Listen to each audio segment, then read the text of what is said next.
نکاح کو چند دن گزر چکے تھے۔ کامیار کے گھر کی فضا خاموش تھی، مگر اس خاموشی میں سکون نہیں تھا۔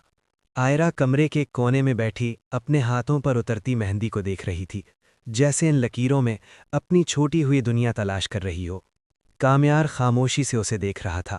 وہ جانتا تھا آئرہ کے زخم دکھائی نہیں دیتے، مگر وہ دل کے بہت اندر تک لگ چکے ہیں۔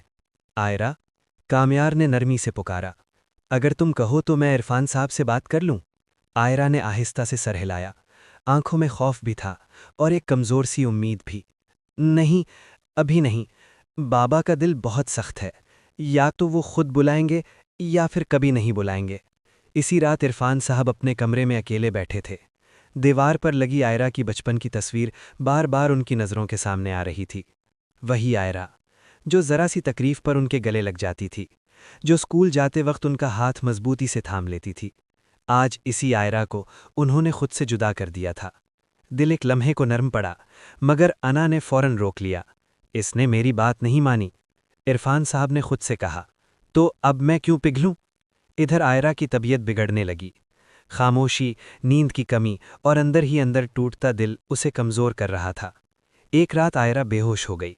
کامیار گھبرا گیا، فوراً اسپتال لے جایا گیا۔ ڈاکٹر کے الفاظ کامیار کے دل پر بوجھ بن گئے۔ یہ جسمانی بیماری نہیں، یہ جذباتی صدمہ ہے۔ اگر یہی حال رہا تو خطرہ بڑھ سکتا ہے۔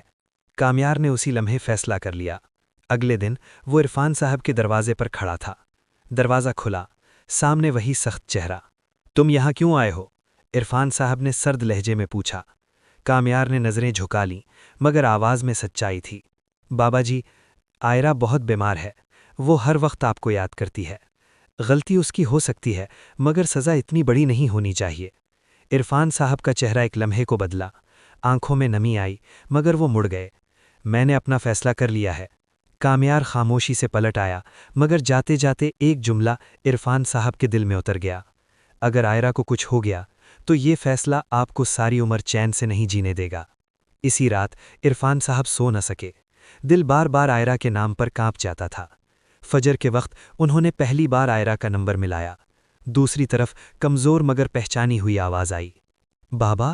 بس یہی ایک لفظ ان کی ساری سختی توڑنے کے لیے کافی تھا۔ آنکھوں سے آنسو بہہ نکلے۔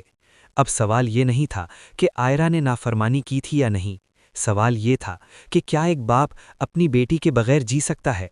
اور عرفان صاحب اپنا جواب پا چکے تھے۔